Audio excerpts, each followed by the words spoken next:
Welcome to Hard Road Theater's stage-at-home radio serials, where we step back in time and bring you stories and tales from the golden age of radio. Tonight's Christmas special is brought to you by the generous support of BlockPlaneDesigns.com.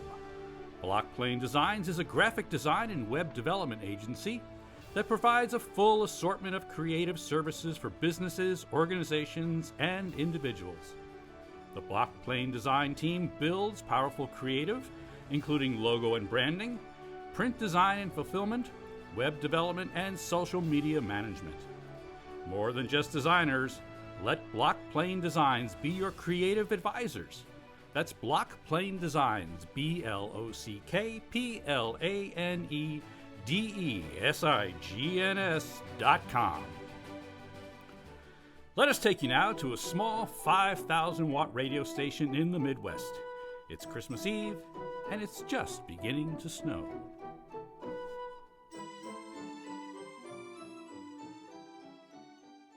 It doesn't.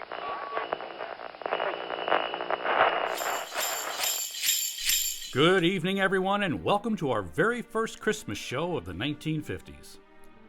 I know you turned in to hear Father Knows Best Christmas show, but, well, unfortunately, we will not be visiting the Andersons this evening.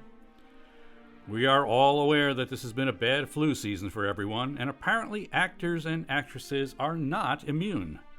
Several of our cast caught the flu, and to avoid everyone getting sick, well, I sent the entire cast and crew home tonight. I promise that Jim and Margaret and the kids will return, but probably not until after the first of the year. Sorry about that. Now, I didn't exactly send everyone home. Obviously, I'm still here, and with me are Sparky Malone, our sound engineer, and Jake Sherman, our I-can-fix-anything handyman. Maybe we'll get a chance to meet them later. Me? I'm your MC, Bud McNamara, but most people just call me Mac. Now, about our show. Since this is not the Christmas show you were expecting, you might be a little bit disappointed, but not for long. Stick with us and I promise you a good time. We have the Buddy Mac Singers here with some holiday music and a few other surprises in store. Speaking of surprises, it appears to be snowing right now. Maybe we should celebrate.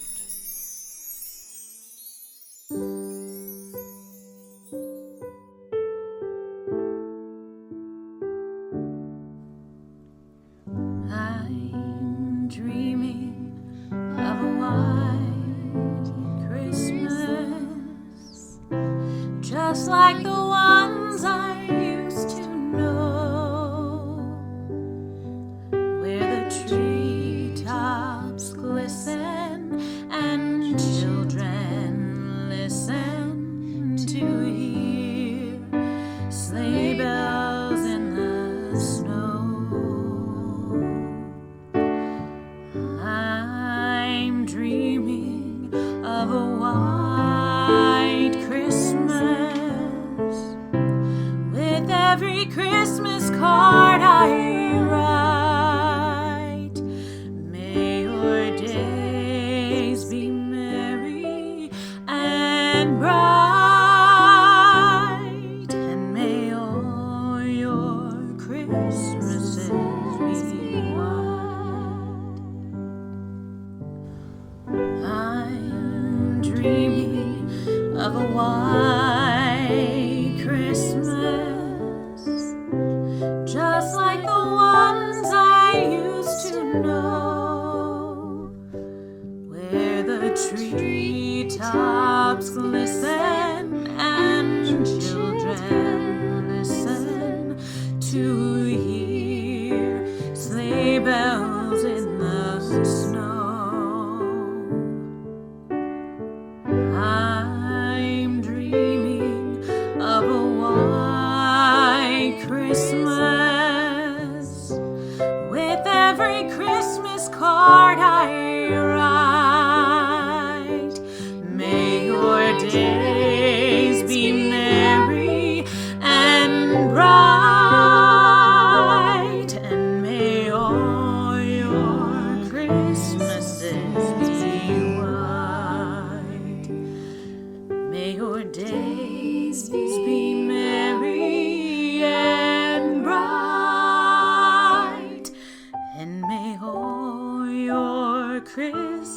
faces be white.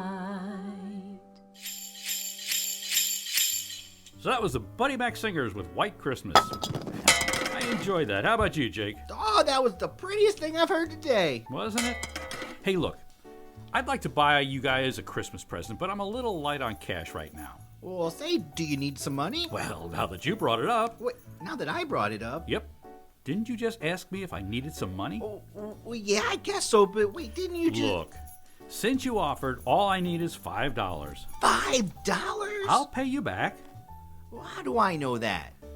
I'll give you the word of an honest man. Yeah, I'll bring him around and we'll talk.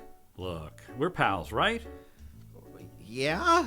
Well, to show you how much I value our friendship, I'm going to let you lend me $5. Well, yeah, but all I've got on me is $4. Well, okay. Give me the $4 and you can owe me the rest. All right, well, here's the $4. Thanks. I guess I still owe you $1. Wait a minute, who still owes you $1? Now, wait a minute. How much did I ask you for? $5. And how much did you give me? I gave you everything I had, $4. Right, so now you owe me $1. Well, I guess that's right, but you still owe me $4. Wow. If I knew you were going to get so picky, I wouldn't have taken you up on your offer. My offer? I don't like where this is going. Why don't you just give me back my $4? Well, if that's what you want, here's your $4. Oh, that's more like it. Now, give me the $1 you owe me. Fine, here's the 1, but I'm giving it to you on account.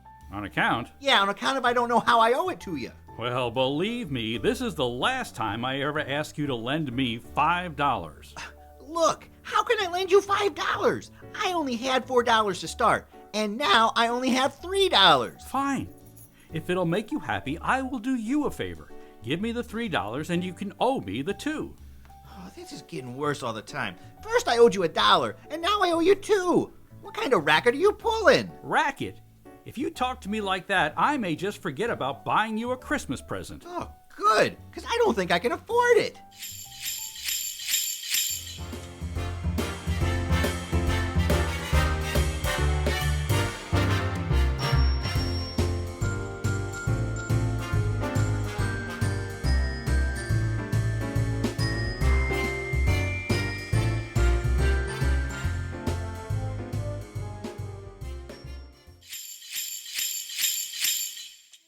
Well, we're back with WHRT 930 on your radio.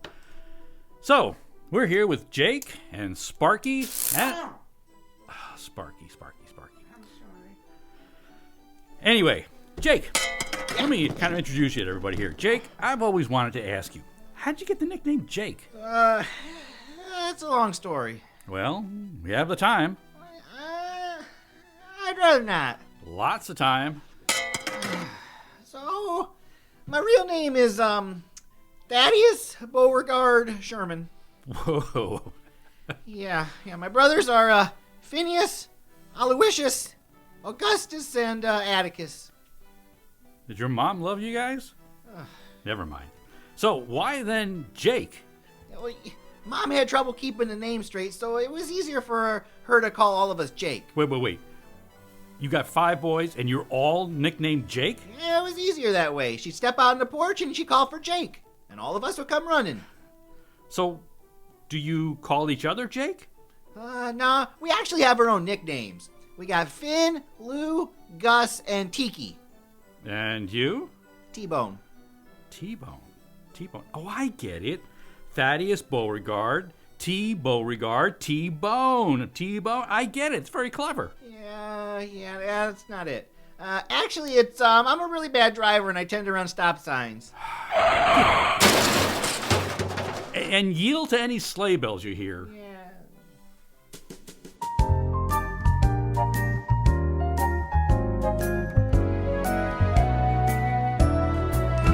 Sleigh bells ring, are you listening? In the lane, snow is glistening. A beautiful sight, we're happy tonight. Walking in a winter wonderland. Gone away is the bluebird.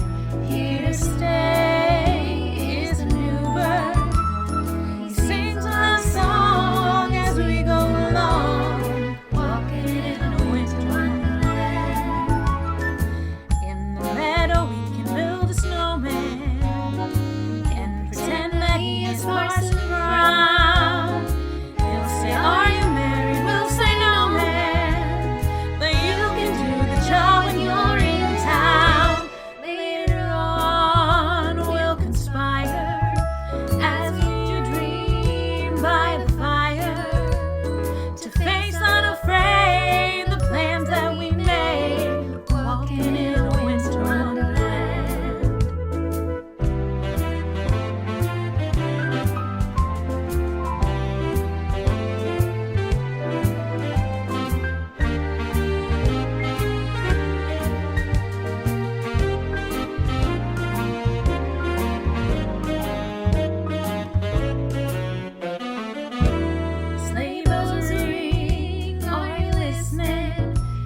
And you're back to our own Winter Wonderland. That's WHRT 930 on your dial. So, Jake, I heard you put up your Christmas tree last weekend. Oh, yeah. I got the biggest tree I ever saw. I put it up in the living room. Turned out to be 4 feet higher than the ceiling. Oh, man, that's too bad. I always hate it when you have to, cut off the top of your tree. Oh, that's the way I feel about it, too. So I cut a hole in the ceiling instead. Wait. You cut a hole in your ceiling? Oh, yeah, this is the first year we're having a Christmas tree in our upstairs bathroom. Oh, Jake, stop kidding around. I know you better than that. So, what kind of tree did you get? Is it a fir? Oh, yeah, it's one of those big... Hey, wait a minute. What'd you just say? I said, did you get a fir? Oh, no, I got a tree. Oh, stop your nonsense. I was asking about your fur. My fur? Certainly. Do you see me wearing a fur? Oh, stop it. I'm not talking about fur, F-U-R. I'm talking about fir, F-I-R tree. So stop talking about a fur with you in it. You doesn't belong in that kind of fur that I'm talking about. I doesn't belong in that kind of fur? Listen, I belongs in it, but you doesn't. Wait, why should you belong in fur if I don't? I happen to know that I look better in fur than you do. Look, I'm just trying to figure out what kind of Christmas tree you bought. Now, what kind of bark does it have? What kind of bark? Yeah, didn't you notice the tree's bark? No, I have my earmuffs on. No, not that. Bark! Okay. Listen, the bark is the outer coat you find on the trunk of a fir tree. Wait, the tree has a trunk? Of course. Oh, that must be where he keeps his coats and furs. You know you're impossible. I'm trying to explain this to you. All Christmas trees belong to the pine family. Oh, no, they don't. My Christmas tree belongs to me. Let the pine family get their own tree. No, look. Just forget about the pine family. Frankly, I don't think you know anything about trees. Well, I sure do. I raise my own trees. Did you seed them yourself? Did I seed them? Yes, did you seed your own trees? Of course, I seed them every day. I seed them this morning and I seed them last night. And you can come over and seed them anytime you want. How can I seed them when you've seeded them first? Look, what do I have in front of my house? Trees. Well, did you seed them? No. Well, did I seed them? Yes. So in other words, you looked at my trees but didn't seed them. That's right. I think you've been into the eggnog again, haven't you? Hey, Jake. Yeah, Mac. Have yourself a Merry Christmas. Yeah, you too.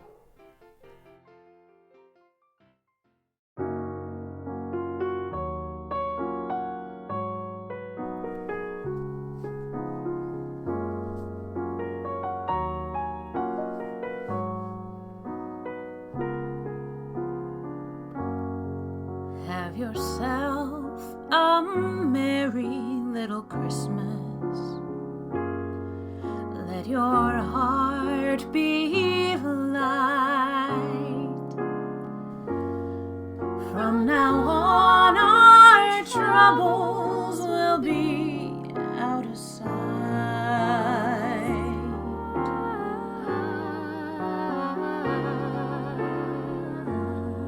Have yourself a merry little Christmas.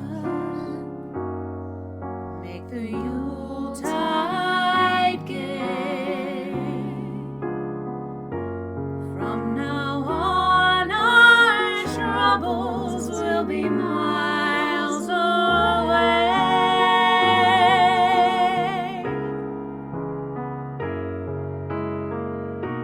Here we are as in olden days, happy golden days are yours. Faithful friends who are dear to us, gather near to us once more. Through the years we all will be together. If the fates allow, hang a shining star upon the highest bough,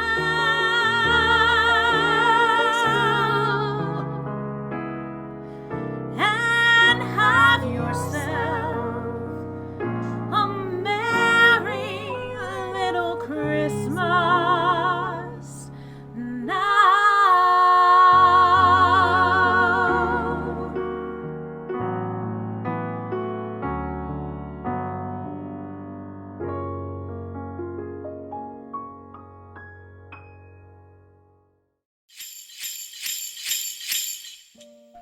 You know, one of my favorite childhood memories of Christmas was not the excitement of Christmas morning, which really was always amazing, but rather of Christmas Eve. After dinner, we would all go into the living room, which would be lit only by the glow of the fireplace. And my father would grab this giant oversized book and sit in his favorite overstuffed chair, and we would all jump up and crowd around him. I can still remember listening to him read as we watched the words come alive with his beautiful illustrations. I still have that book, and I'd like to share those moments with you. So, let's move over to my favorite chair in front of my gently crackling fireplace. My gently crackling fireplace. As we share Clement Moore's A Visit from St. Nicholas. 'Twas the night before Christmas, and all through the house not a creature was stirring, not even a mouse. The stockings were hung by the chimney with care, in hopes that St. Nicholas soon would be there. The children were nestled all snug in their beds, while visions of sugar plums danced in their heads, and Mamma in her kerchief and I in my cap, we had just settled our brains for a long winter's nap. When out on the lawn there arose such a clatter, I sprang from my bed to see what was the matter. Away to the window I flew like a flash, tore open the shutters, and threw up the sash. The moon on the breast of the new-fallen snow gave a luster of midday to objects below, when what to my wondering eyes did appear but a miniature sleigh and 8 tiny reindeer. With a little old driver so lively and quick, I knew in a moment it must be St. Nick. More rapid than eagles his coursers they came, and he whistled and shouted and called them by name. Now Dasher, now Dancer, now Prancer and Vixen, on Comet, on Cupid, on Donner and Blitzen. To the top of the porch, to the top of the wall, now dash away, dash away, dash away all. As leaves that before the wild hurricane fly, when they meet with an obstacle, mount to the sky. So up to the housetop the coursers they flew, with a sleigh full of toys, and St. Nicholas too. And then in a twinkling I heard on the roof the prancing and pawing of each little hoof. As I drew in my head and was turning around, down the chimney St. Nicholas came with a bound. He was dressed all in fur from head to his foot, and his clothes were all tarnished with ashes and soot. A bundle of toys he had flung on his back, and he looked like a peddler just opening his pack. His eyes, how they twinkled, his dimples, how merry, and his cheeks were like roses, his nose like a cherry. His droll little mouth was drawn up like a bow, and the beard on his chin was as white as the snow. The stump of a pipe he held tight in his teeth, and the smoke, it encircled his head like a wreath. He had a broad face and a little round belly that shook when he laughed like a bowl full of jelly. Ho, ho, ho. He was chubby and plump, a right jolly old elf, and I laughed when I saw him in spite of myself. With a wink of his eye and a twist of his head, soon gave me to know that I had nothing to dread. He spoke not a word, but went straight to his work, and he filled all the stockings and then turned with a jerk, and laying his finger aside of his nose, giving a nod, up the chimney he rose.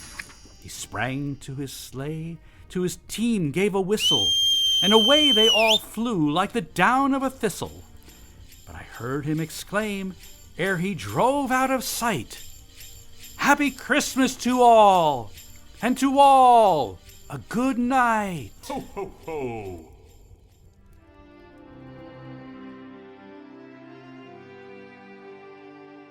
So thank you for inviting the WHRT family into your home tonight.